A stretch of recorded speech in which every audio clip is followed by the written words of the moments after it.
샬롬 샬롬 샬롬 샬롬 샬롬. 하나님 사랑합니다. 여러분 주 안에서 사랑합니다. 받은 은사대로 사용하시기 바랍니다. 오늘 수요 예배 로마서 12장 4절에서 8절까지 우리 합독해 보니 우리가 한 몸으로 많은 지체를 가졌으나 모든 지체가 당연히 같은 기능을 가진 것이 아니죠. 우리 많은 사람이 그리스도 안에서 한 몸이 되어 서로 지체가 되었느니라. 다 각각 다른 게 모여가지고 지체가 되었다. 그래서 우리에게 주신 은혜대로 받은 은사가 각각 다르니 혹 예언이면 믿음의 분수대로, 혹 섬기는 일이면 섬기는 일로, 가르치는 자면 가르치는 일로, 위로하는 자면 위로하는 일로, 구제하는 자는 성실함으로, 다스리는 자는 부지런함으로, 긍휼을 베푸는 자는 즐거움으로 할 것이니라. 이렇게 말씀합니다. 그냥 본문만 읽어봐도 하나님의 말씀이 확 우리 마음에 꽂히죠. 우리가 로마서 12장을 공부하고 있습니다. 근데 로마서 12장은 크게 4단어로 요약할 수가 있는데, 첫째는 1장부터 7장까지는 십자가에 대한 부분을 말씀하고 있고, 이 단어는 예수 그리스도로 말미암아 우리가 구원을 받았다라는 그런 사실을 상기시켜 줍니다. 둘째는 성령입니다. 로마서 8장에서는 생명의 성령의 법이 우리를 죄와 사망의 법에서 해방하였다라고 말씀하시죠. 셋째로 로마서는 선교라는 단어로 우리가 상징이 됩니다. 이방인의 구원과 이스라엘의 구원을 9장부터 11장까지 찾아볼 수 있죠. 예수 그리스도의 십자가로 구원을 받고 성령의 기름 부으심으로 인침을 받은 사람은 선교의 비전을 당연히 갖게 된다는 거죠. 이렇게 이방인의 구원과 이스라엘의 구원의 완성에 대한 비전을 가진 사람이 어떻게 살아가야 될 것이냐, 이 부분이 바로 로마서 12장부터 16장까지 나타나는 내용입니다. 네 번째, 12장부터 16장까지 말씀의 주제를 한마디로 요약하면 사랑이다. 사랑은 뭐예요? 율법의 완성이라고 말씀하죠. 사랑이 크리스천의 삶의 전부이죠. 그리고 사랑하는데 심지어는 어디까지? 원수까지 사랑하라. 우리가 도달하기 정말 힘든 부분입니다. 악으로 악을 이기지 말고 뭘로? 선으로 악을 이기라고 말씀하죠. 이것이 12장부터 16장까지 로마서 전체 내용을 압축하는 말이다. 오늘은 12장의 말씀을 통해서 우리가 어떻게 살아가야 할 것인가. 지금 우리 두 번, 제가 또 한 번 합독했죠. 예언이면 예언의 은사로, 가르치는 자는 가르침의 은사로, 섬기는 자는 섬기는 은사로 우리가 각각 살아가라. 참된 크리스찬, 구원받고 성령 받은 사람, 성교적인 역사관을 가진 사람은 마음만 드리지 말고, 우리 지지난주에 같이 나눈 것 같아요. 자기 몸을 드리라고 그러죠. 영적 산제단으로 드리라고 말씀합니다. 그러나 예수님은 뭐를 드리라고? 내 몸을 드려라. 그 몸을 드리라는 것은 그 어리석은 누가 그랬어요? 구약에 처음 나오는 사람을 번제로 드리겠다 해가지고 나오는 사람이 누구였어요? 딸이 나오는 바람에 그만 그 딸을 번제로 드리는 아주 슬픈 일을 저지른, 그렇게 하나님께 번제로 드리라고 했다고 태워드리는 게 아니라 몸을 드려라. 그죠? 예수님을 내 몸을 드려라. 재물이 없는 제사는 없습니다. 하나님은 여러분의 몸을 하나님께 드리기를 원하는데, 그것은 봉사하는 거죠. 섬기라는 것, 그리고 하나님께 헌신하라는 것을 말씀하고 있습니다. 둘째, 참된 크리스찬은 세상을 본받지 말고 하나님의 뜻을 추구해가는 사람이다. 2절에서 이렇게 말씀하죠. 세 번째는 참된 크리스찬은 믿음의 분량대로 지혜롭게 생각하는 자다. 네 번째 오늘 본문 말씀이 4절부터 8절까지는 참된 크리스찬이라는 것은 받은 은사대로 그리스도의 몸을 이루는 사람이다. 교회는 건물이나 제도나 교파나 방법이 아니라 그리스도의 몸이다. 근데 우리도 또한 그리스도의 몸이죠. 이렇게 너희는 너희가 성전인 것을 알지 못하느냐라고 말씀합니다. 그래서 우리 몸을 잘 관리해야 된다. 저처럼 그 젊은 시절 잘못해가지고 몸이 이렇게 안 좋아지는 건 하나님께 벌받을 일입니다. 여러분 오늘 교회라는 건물 안에 오신 게 아니라 그리스도 안에 왔다. 우리가 그리스도 안에 항상 거하는 저와 여러분이 되셔야 되겠죠. 어디를 가도, 무엇을 해도, 무엇을 먹어도, 좋은 일이 있어도, 슬픈 일이 있어도 하나님과 예수님과 함께 하니까, 그죠? 두려울 일도, 겁날 일도, 슬플 일도, 아플 일도 없지 않겠습니까? 온전히 하나 된 삶을 살면 생명은 사람들의 빛이 되죠. 오늘 저와 여러분은 예수님의 생명의 빛을 경험하고 예배 때마다, 그죠? 그리고 우리 삶 속에서, 우리 범사 속에서 항상 그 빛 속에서 살아가시는 저와 여러분 되시기를 주님의 이름으로 축복합니다. 예수님의 생명을 느끼고 호흡하고 그 생명 안에서 빛을 발게 되는 축복이 있기를 주님의 이름으로 축원합니다. 그것이 바로 교회다. 교회는 그리스도의 몸이고 교회는 바로 생명 자체다. 그 몸은 지치고 병들고 더럽고 죄로 가득한 그런 몸이 아니고, 사람의 몸을 보면 병들고 지치고 상처받은 몸들이 많이 있습니다. 그러할지라도 하나님께서 우리를 뭘로? 예수 십자가의 보혈의 피로 깨끗하게 사해주셨다는 거죠. 여기서 말하는 몸은 그런 몸이 아니다. 어떻게 됐어요? 거룩하고 순결하고 깨끗하고 건강하고 생산 능력이 충만한 향기가 넘치는 주님의 몸이다. 살아있어야 꽃이 피고 열매가 맺고 쌀이 트죠. 이런 살아있는 교회는 그래서 항상 자라가야 된다. 자라지 못하는 교회는 죽은 교회가 아니라는 거죠. 생명이 있는 게 바로 교회이기 때문에 생명체들이 살고 예수님의 그 보혈의 피의 공로로 살아서 우리는 주님의 말씀을 늘 먹고 마시고, 그죠? 그것으로 인해서 충만해지기 때문에 어디까지? 하늘까지 자라가는 과정 속에 있는 성화의 과정을 가고 있는 저와 여러분이다. 살아있죠? 거룩하고 순결하고 깨끗하고 이 향기가 넘치는 저와 여러분. 무슨 향기? 예수의 향기가 넘치는 저와 여러분 되셔야 되겠습니다. 예수님이 그런 분이시기 때문에 내가 거룩하니 너희도 거룩하라. 그러셨기 때문에 우리는 당연히 거룩한 지체를 가진 저와 여러분이다. 그러한 예수 그리스도의 몸에 소속된 지체들이다. 서로 다른 한 몸의 지체들이다 라고 얘기하죠. 똑같은 것은 하나도 없어요. 다 달라요. 재밌는 것은 지체는 다양하고 다양한데도 서로 같은 게 아니라 다르다는 거죠. 이것이 큰 특징인데, 교회는 하나이지만 그 지체는 각각 다 다르다는 거죠. 여러분과 제가 다르고 여러분도 여러분끼리도 서로 다르고, 뭐 부부도 많이 닮았다고는 하지만 똑같지는 않잖아요. 심지어는 쌍둥이도, 그죠? 엄마는 금방 알아본다고 그러죠. 다른 거죠. 배경이 다르고 체질이 다르고 생각하는 것이 다르고 음사가 다르고 방법이 다르고 좋아하고 싫어하는 모든 것들이 다르다. 뭐 살이 찐 사람, 그죠? 마른 사람, 또 뭐 학생들도 공부를 잘하는 애가 있는가 하면 그렇지 못하는 반면에 또 그 대신 또 운동은 잘하고, 뭐 이렇게 다 각각 다르다. 자, 이것이 바로 교회인데, 교회는 하나이지만 교회를 구성하고 있는 그리스도의 몸들은 서로 이렇게 다양하다. 그렇지만 그 몸은 또 하나다. 그게 모여서 하나가 되어야 된다는 거죠. 이것은 비행기를 예를 들어서 설명을 한다고 해도 거대한 비행기 부품이 뭐 우리가 전문가가 아니기 때문에 아무것도 모르지만 우리가 생각만 해봐도 자동차도 마찬가지고 그 모든 것들이 다 조화를 이루어야 우리가 다 키를 뽑으면 부르릉 하고 시동이 걸리고 비행기도 그저 창공을 나를 수가 있는 거죠. 엔진도 프로펠러도 의자도 다 귀합니다. 하나만 없어도 그것은 움직일 수가 없죠.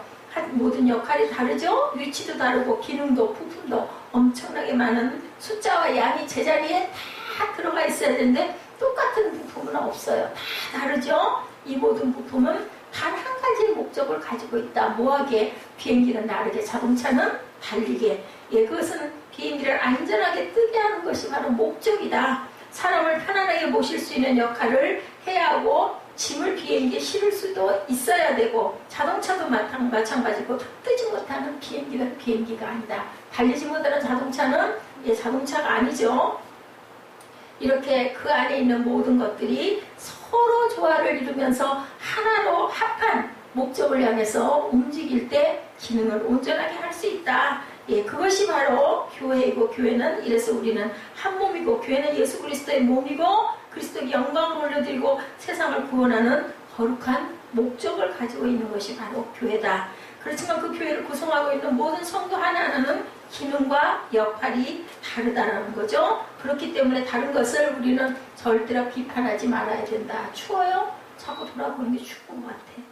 교회는 다른 것을 좋아해야 된다. 격려해야 한다. 축복해야 된다. 우리는 서로 다르고 다를 수밖에 없다는 것을 인정해야 된다. 각자 다른 일을 하는 것 같으나 결과적으로 그리스도의 몸을 이루고 있는 것은 한 가지의 목적을 가지고 있다. 뭐예요? 그리스도의 영광을 나타내는 우리들은 모두 다 지체들이라는 것을 알아야 된다.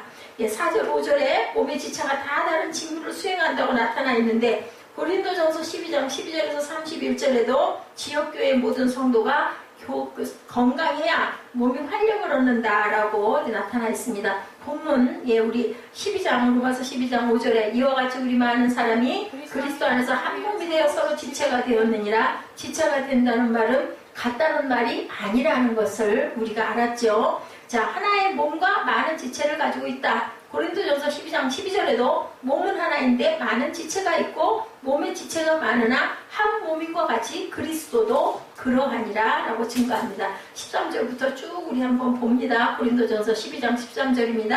우리가 유대인이나 헬라인이나 종이나 자유인이나 다 한 성령으로 세례를 받아 한 몸이 되었고 또 한 성령을 마시게 하셨느니라. 몸은 한 지체뿐이요 여럿이니 만일 발이 이르되 나는 손이 아니니 몸에 붙지 아니하였다 할지라도 이로써 몸에 붙지 아니한 것이 아니요 귀가 이르되 나는 눈이 아니니 몸에 붙지 아니하였다 할지라도 이로써 몸에 붙지 아니한 것이 아니니 만일 온몸이 눈이면 듣는 곳은 어디며 온몸이 듣는 곳이면 냄새 맡는 곳은 어디냐. 그러나 이제 하나님이 그 원하시는 대로 지체를 각각 몸에 두셨으니 만일 다 한 지체뿐이면 몸은 어디냐. 이제 지체는 많으나 몸은 하나라. 눈이 손들어 내가 너를 쓸 데가 없다 하거나 또한 머리가 발들어 내가 너를 쓸 데가 없다 하지 못하리라. 그뿐 아니라 더 약하게 보이는 몸의 지체도 도리어 욕이라고 우리가 몸에 덜 귀히 여기는 그것들을 더욱 귀한 것들로 입혀주며 우리의 아름답지 못한 지체는 더욱 아름다운 것을 얻느니라.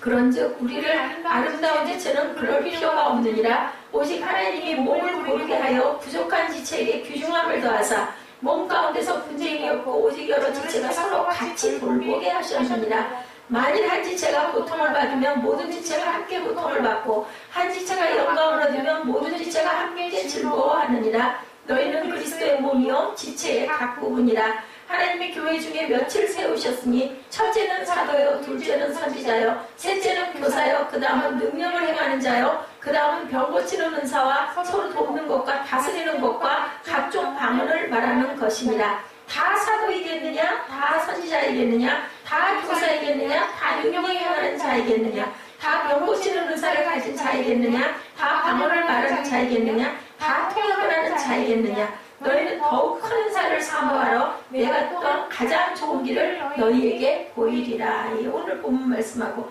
같은 말씀을 하고 있죠. 하지만 다르다는 것은 틀렸다는 것이 아니라는 겁니다.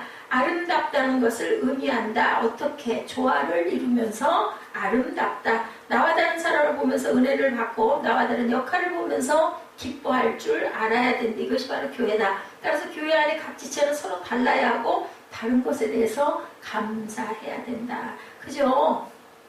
제가 혼자는 뭘 아무것도 할 수가 없어요. 힘을 써야 되는 거. 아까도 저 장을 좀 옆으로 이렇게 좀 밀어보려고 냉방기가 이쪽으로 시원하게 바람이 좀 막힌 것 같아갖고 안 올 것 같아서 뭐 도저히 꼼짝도 안 해요. 힘 있는 장정이 필요한 거죠. 혼자는 도저히 할 수가 없습니다. 뭐 올라가서 뭘 다 하는 그것도 제 혼자 힘으로는 못해요. 그렇기 때문에 그런 것들을 잘 도와줄 사람들이 분명히 있어야 된다. 교회에서는 혼자는 무엇도 할 수가 없습니다. 함께 힘을 합해서 하나의 목적을 가지고 달려갈 줄 알아야 된다. 자, 받은 은사에 대한 하나님께 감사를 우리 믿어서 해야 된다. 다 각각의 특징들을 가지고 있다. 미숙하면 분열하고 집요하려고 하지만 성숙하면 서로 섬긴다. 이렇게 말씀합니다. 교회에서 서로 물고 뜯고 헐고 그리고 자꾸 판단하고 비판하면 결국은 깨질 수밖에 없다는 것을 우리가 알아야 된다. 우리들 중에 예수를 믿은 지 오래된 분도 있고 이제 믿기 시작한 사람들도 있죠. 어느 교회든 가면.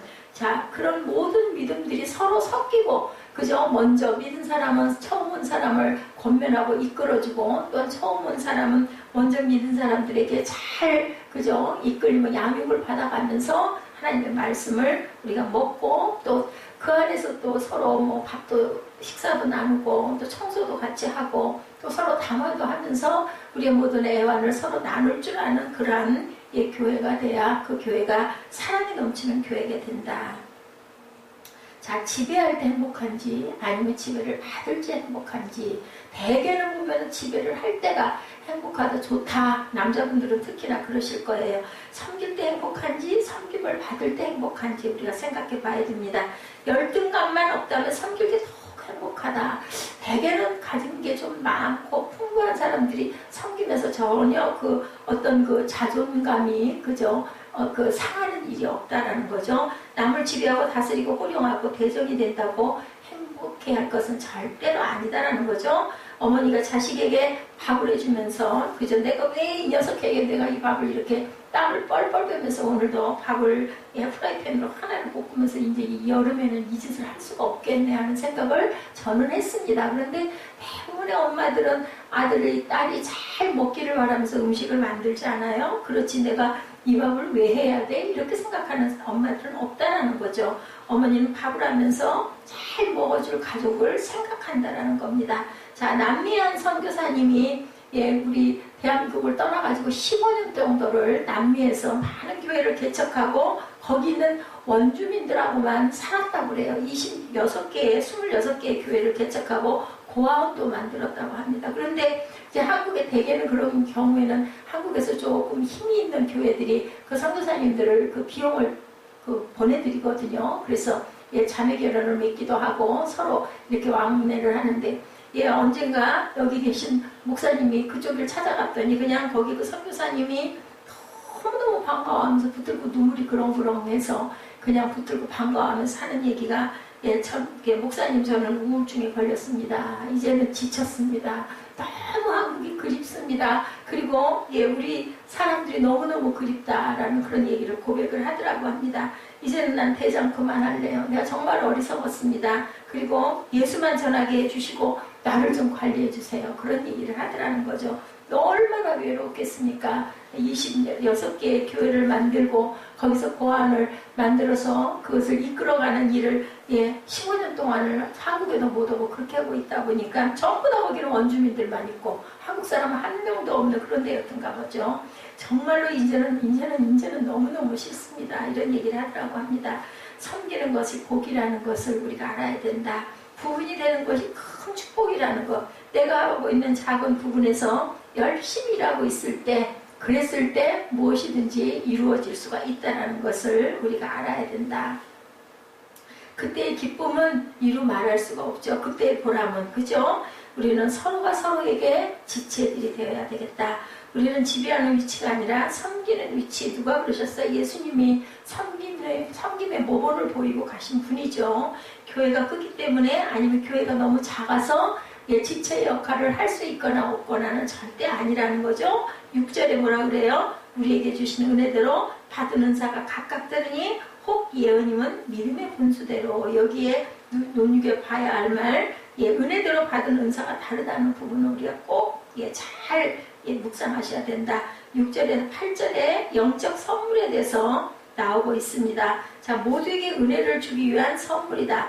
선물들이 은사들이죠. 고린도전서 12장 14절에도 그렇게 말씀을 하셨습니다. 12장과 14장까지 쭉 연결이 되어 있는데 12장 1절에 보니까 형제들아 신령한 것에 대해서 나는 너희에게 알지 못하기를 원치 않는다. 알아라인 거죠. 12장 7절에 각 사람에게 성령을 나타내심은 유익하게 하려 하심이라. 은사들이 성령을 받았을 때 은사가 나타나요. 다들. 어떤 사람에게는 성령으로 말미암아 지혜의 말씀을 12장 8절입니다. 어떤 사람에게는 같은 성령을 따라 지식의 말씀을, 다른 사람에게는 같은 성령으로 믿음을, 어떤 사람에게는 한 성령의 병 고치는 은사를, 어떤 사람에게는 능력 행함을, 어떤 사람에게는 예언함을, 어떤 사람에게는 영들 분별함을, 다른 사람에게는 각종 방언 말함을, 어떤 사람에게 방언 통역함을 주시나니 이 모든 일을 같은 한 성령이 행하사 그의 뜻대로 각 사람에게 나누어 주시는 것이다. 이렇게 말씀하죠. 에베소서 4장 11절에도 그가 어떤 사람은 사도로, 어떤 사람은 선지자로, 어떤 사람은 복음 전하는 자로, 어떤 사람은 목사와 교사로 삼으셨으니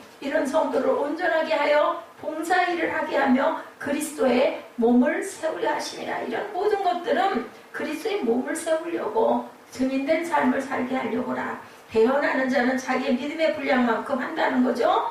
영적 선물은 믿음 안에서 하나님과 그분의 말씀에 주의를 기울이며 성도들을 세우기 위해서 사용해야 된다라고 증거합니다. 대언이라는 건 뭐예요? 하나님의 말씀을 전하는 자들 누구예요? 목사들이죠. 성경이 없을 때만 존재했던 잠정적인 선물이다 이렇게 나타나 있습니다. 에베소서 2장 19절에서 20절에 보니 사도들과 대언자들의 기초는 잠시 있었다. 예, 그리고 19절에 말씀하죠. 그러므로 이제부터 너희는 외인도 아니요. 에베소서 2장 19절입니다. 그러므로 이제부터 너희는 외인도 아니요 나그네도 아니요 오직 성도들과 동일한 시민이요 하나님의 권속이라. 너희는 사도들과 선지자들은 터 위에 세우심을 입은 자라. 그리스도 예수께서 친히 모퉁이 돌이 되셨느니라. 사람들 앞에 하나님을 대표하는 사람이 바로 대언자죠. 예, 그리고 과거의 일을 안다. 모세의 경우 창조부터 약 2500년 동안의 일을 계시로 알았다고 그러죠. 현재의 일을 안다. 이사야, 아모스, 요엘 등은 그들의 시대의 그 필요와 죄를 대언하는 그러한 사람이었다. 미래의 일을 또한 알 수 있다. 다니엘의 70일의 세상 왕국 변천, 에스겔의 천년왕국, 이 모든 게 다 뭘로요? 예언으로 나타났다는 거죠. 이 중요한 단어를 선지자로 바꾸면은 문제가 된다는 거죠. 예, 그래서 성경은 500회 이상 성경이 나타나고 성경 기록 자체와 관련하면 중요한 의미를 갖고 있다라고 증거되어 있습니다. 성경의 본래 영어 사전을 살펴보면 이 단어의 주된 의미가 예언하다라고 나타나 있어요. 개역 성경의 번역자들은 이것들을 앞날을 예견하는 예언이다, 선지자다 이렇게 번역이 되어 있다고 합니다. 남의 말을 대신 전하는 대언, 그리고 성경의 용례 역시 전적으로 이것을 가리킨다고. 심지어는 개역성경도 출애굽기 7장 1절, 에스겔 37장 4절, 계시록 19장 10절 등에 나타나 있습니다. 출애굽기 7장 1절에 여호와께서 모세에게 이르시되 볼지어다 내가 너를 바로에게 신같이 되게 하였은즉 내 형 아론은 내 대언자가 되리니라고 이렇게 나타나 있습니다. 에스겔 37장 4절에는 또 내게 이르시되 너는 이 모든 뼈에게 대언하여 이르기를 너희 마른 뼈들아 야훼의 말씀을 들을지어다. 대언했다. 하나님 대신 말씀을 선포했다는 거죠. 계시록 19장 10절에도 내가 그 발 앞에 엎드려 경배하려 하니 그가 나에게 말하기를 나는 너와 및 예수의 증언을 받은 내 형제들과 같이 된 종이니 삼가 그리하지 말고 오직 하나님께 경배하라. 예수의 증언은 예언의 영이라 하더라. 이렇게 증거하고 있습니다. 같은 은사, 같은 은혜입니다. 은혜는 같습니다. 근데 받은 은혜는 같은데 은사는 서로 다르고 달라야 한다. 이렇게 얘기하고 있죠. 사람들을 이해하는데 우리는 그런 사람들을 많이 이해하고 가야 되겠다. 자, 마찬가지로 어때요? 사람들 보면 꼼꼼한 사람 있고 좀 허둥대는 사람도 있고, 그죠? 급한 사람도 있고 성격이 느슨한 사람도 있다라는 거죠. 교회는 큰 사람, 작은 사람, 청소하는 사람, 또한 설교하는 사람, 자동차 안내하는 사람들, 여러 가지 기능들을 갖고 있다. 어떤 것이 더 귀하고 어떤 것이 천하다고 생각할 것은 아무것도 없다는 거죠. 다르다는 것은 그래서 감사하다. 그죠? 짐승들도 원숭이들은 어디에서 살아요? 나무에서 살고, 사슴은 들판에서 뛰놀아야 되고, 돌고래는 바다에서 있어야 된다. 그것을 만약에 거꾸로 뒤집어 놨다면 살 수가 없죠? 원숭이에서 들판에서 뛰라고 하면 얼마나 힘들까? 돌고래들에게 들판에서 뛰라고 하면 밤에 잠이나 잘 수 있을까? 생각만 해도 이해가 안 가죠. 모든 은사대로 우리는 살아야 된다. 억지로 남의 은사를 흉내내려고 할 것도 없고 내가 제일 잘하는 것으로 기쁘고 즐겁게 그 은사는 나를 위한 게 아니라 남을 섬기는 데 사용할 줄 알아야 된다는 거죠. 이것이 하나님이 가장 기뻐하는 삶이다. 하나님은 흑인종이나 백인종이나 황인종이나 이 모든 인종들을 다 만드셨어요. 지구상에 24,000 종족을 만드셨습니다. 각 종족마다 언어와 문화와 음식과 습관이 다르죠. 그렇지만 하나님은 그것을 기뻐하신다. 바라보시면서 기뻐하시는 거예요. 저와 여러분이 교회에서 봉사할 때 재미있고 좋고 신나는 것을 해야 된다라고 말씀합니다. 안 되는 걸 못하는 것을 억지로 하려고 그러면 고통스럽고 힘들죠. 밤을 새워서도 그런 좋은 일을, 기쁜 일을 할 때는 힘이 안 드는데 그렇지 않은 거를 억지로 할 때는 얼마나 힘이 드는지 모르죠. 누가 욕을 하고 손가락질을 해도 우리가 너무 좋은 거는 거기에 빠지지 않습니까? 그렇게 됐을 때 또한 우리 육신의 건강도 건강해질 수가 있고 좋은 열매가 맺힌다. 은사에는 자연적인 은사와 영적인 은사가 있는데, 자연적인 은사는 세상에 태어날 때 부모님으로부터 받은 것, 음악의 소질이 가지고 태어난 사람은 부모님에게서 그런 그 음악성을 가지고 태어난 거죠. 이렇게 모든 은사들이 다르다. 하나님은 남을 흉내내는 것을 원하지 않고 자기가 받은 은사대로 기뻐하고 감사하고 그리고 찬양하면서 사는 것을 기뻐하신다. 여기서 조심할 것은 다른 사람의 은사를 결코 부러워하지 말고 실기하거나 질투하지도 말라. 그리고 또한 그것을 나를 위해 쓰는 게 아니라 다른 사람을 위해서 써라.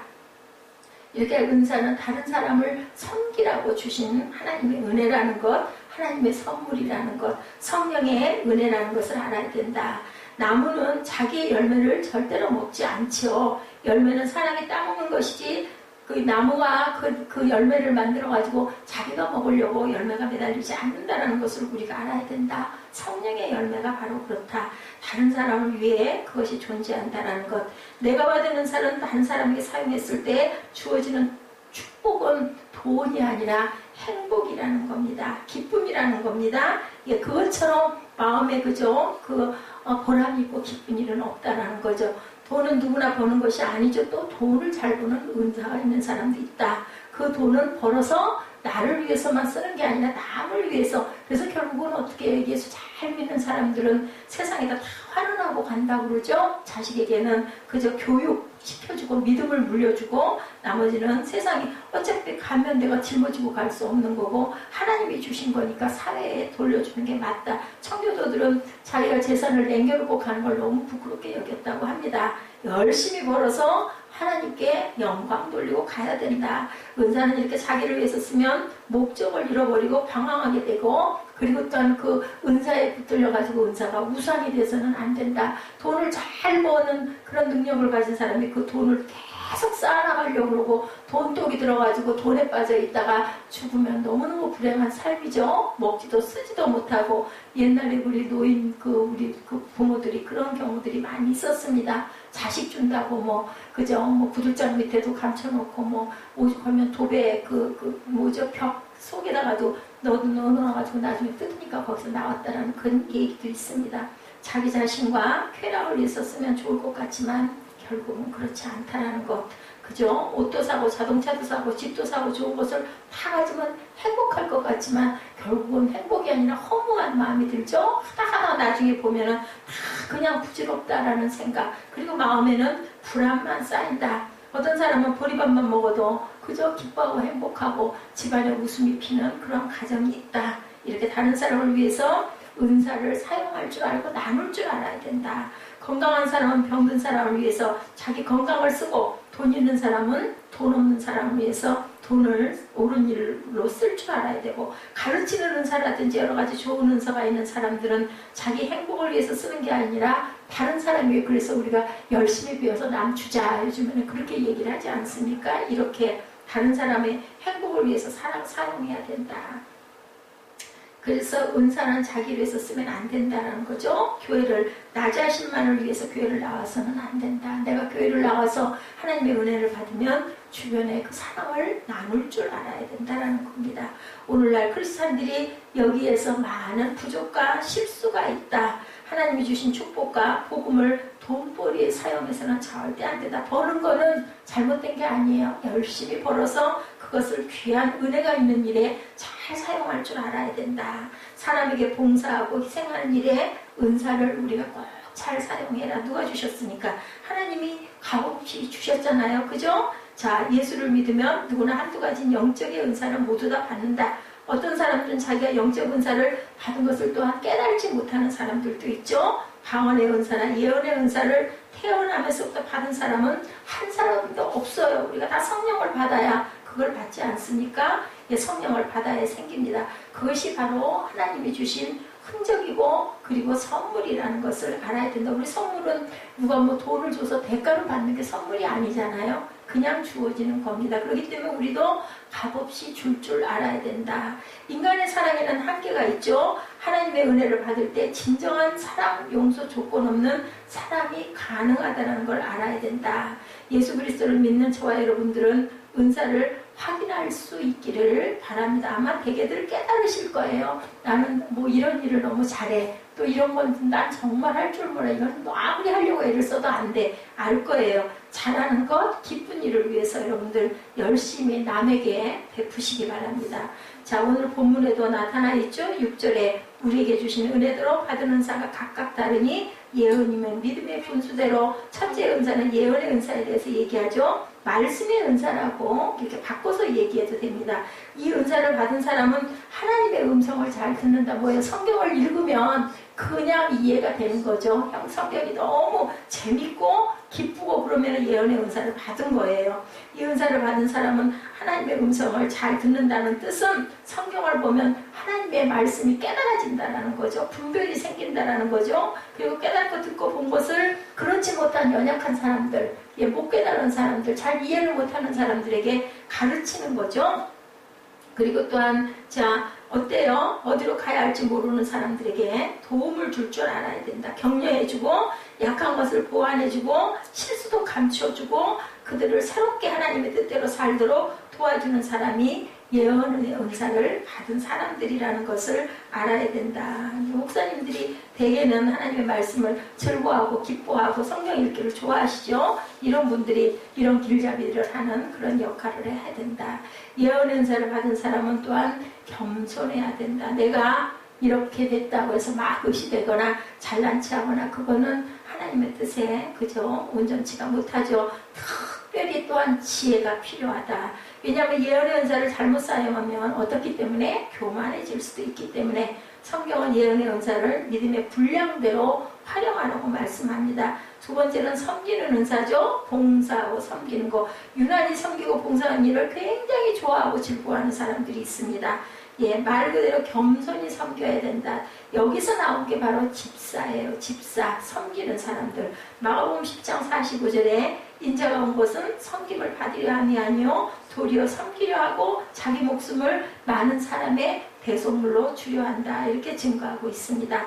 이런 사람들은 서로 부딪히지 않도록 해야 하고 일을 독점하지 않아야 된다. 섬길 때도 조화롭게 서로 나눠서 잘 섬길 줄 알아야 된다. 조화를 이루는 법을 배워야 된다. 섬기는 사람은 능력이 많거나 혹은 돈이 많아서 섬기는 것처럼 하지 말고 하나님이 주시는 힘으로 한다는 것을 꼭 기억해야 된다.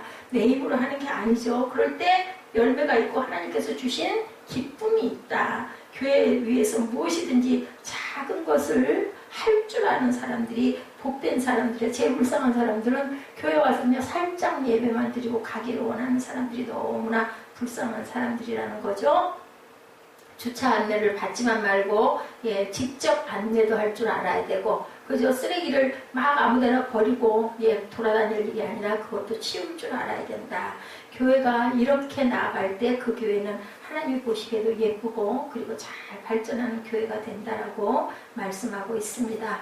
자, 동네로 또한 어느 세빛교회가 그걸 못하고 있는데 좀 잘 치울 줄 아는 그런 교회. 그러다 보면 사람들이 그 교회는 정말 열심히 하나보다 안 하는데도 누가 뭐라고 칭찬도 안 하는데도 열심히 잘 치우고 다니네. 그저 주변을 깨끗이 치울 줄 아는 그러한 섬김도 너무나 귀하고 아름답다. 가르치는 은사가 있습니다. 특별히 학교에서 교편을 잡고 계시는 그 선생님들, 그죠? 가르치는 은사가 있는 사람들의 성령님에 의해서 교리를 주입하는 가르침, 직통 계시를 받은 대원자와 달리 교사는 성령님의 조명하에서 성경 말씀을 부지런히 배워서 가르친다. 1:1 양육이 큰 교회들은 조금 일찍 오셔가지고 배우고 나면 다시 새로 오신 분들에게 그렇게 양육을 내가 받은 은혜로 그대로 돌려드리죠. 거기다 가르치는 성령의 은사만 덧붙여 놓는다면 엄청난 일들이 일어난다. 학교 교사나 이런 분들은 그죠? 대학에서 그리고 중학교, 고등학교에서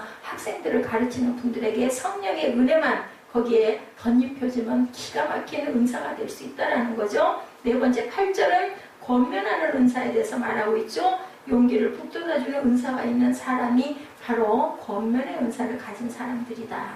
자살하려고 하는 사람들, 그런 사람들도 잘 권면해가지고 마음을 돌이키게 하는 것. 권면하는 은사가 있는 사람은 남의 얘기를 또한 잘 들어줘야 된다.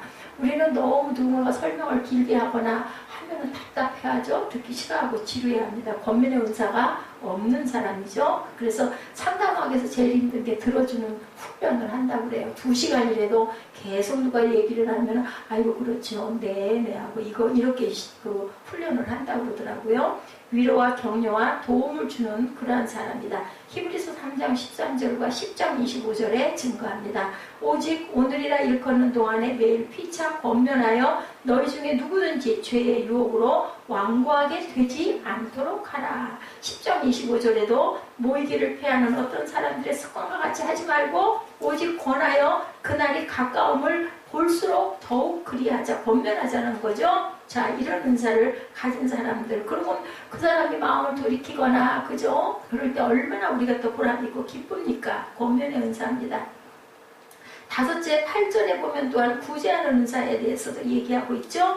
아낌없이 퍼주는 은사, 누군가를 막 도와주고는 너무너무 기뻐하는 사람들, 그게 바로 구제의 은사다. 퍼주면 하나님이 채워주시죠. 예, 제가 하나 간증을 잠깐 짧게 하면은 오늘 잠깐 일어났던 일인데, 그러게요.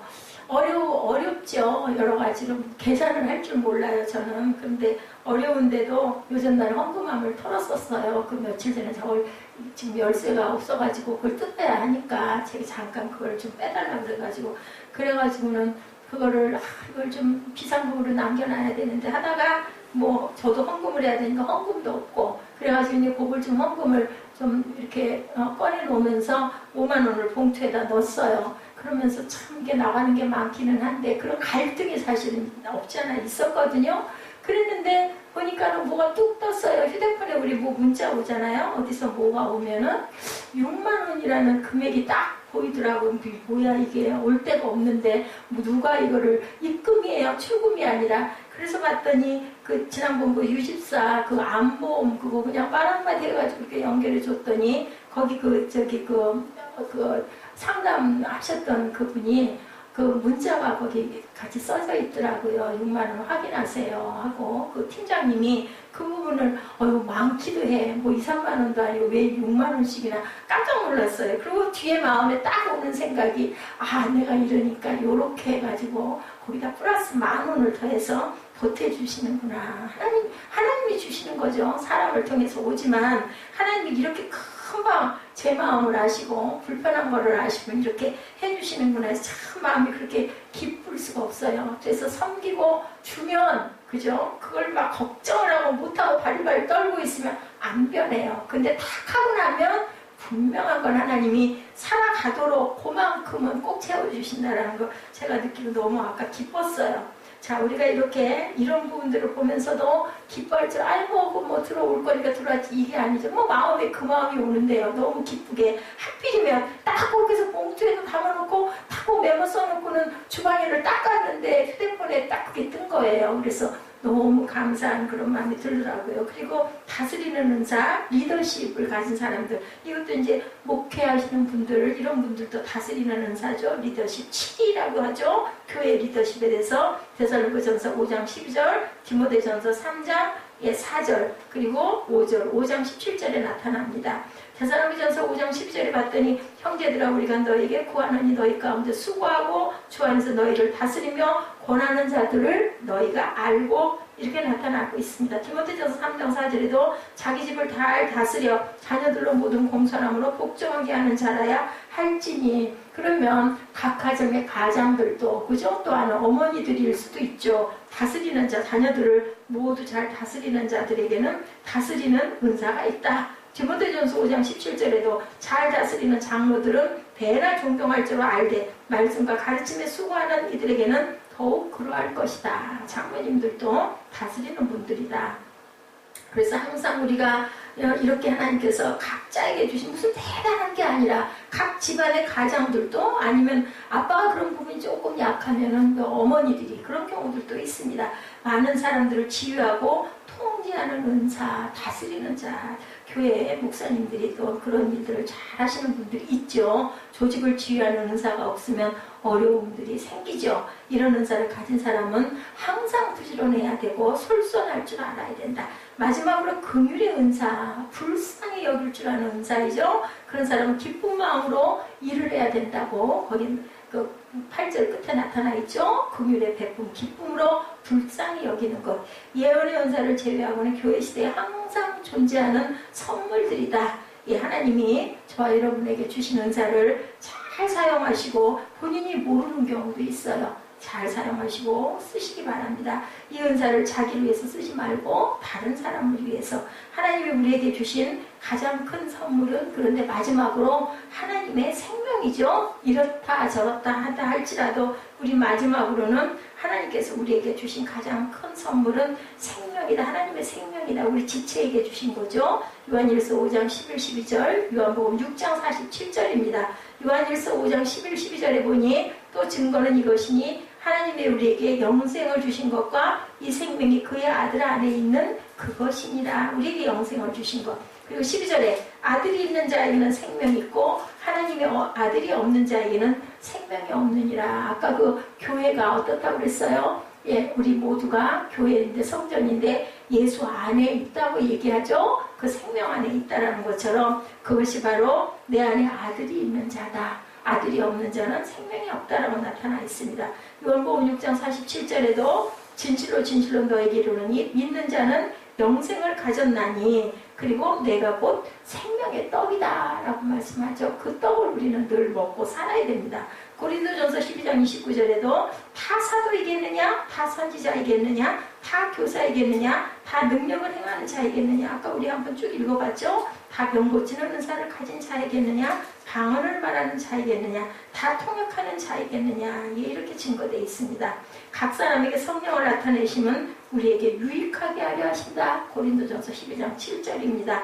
선물들은 세워주기 위한 도구이고 그것들 자체가 목적이 아니라는 것을 우리가 알아야 된다. 그래서 고린도 교회의 문제는 성령님의 선물들은 있으나 성령님의 열매가 없으면 유익이 없다. 갈라디아서 5장 22, 3절이죠. 오직 성령의 열매는 사랑과 희락과 화평과 오래 참음과 자비와 양성과 충성과 온유와 절제니 이 같은 것을 금지할 법이 없다라고 이렇게 말씀합니다. 우리가 성령의 열매가 이런 은사들로 인하여서 잘 섬기고 그저 나를 위해 쓰는 게 아니라 남을 섬기는 데 여러 잘 사용하셔서 각자의 은사대로 잘 사용하셔서 성령의 열매가 이렇게 주렁주렁 맺히시는 저 여러분 되시기를 주님의 이름으로 축복합니다. 기도하시겠습니다.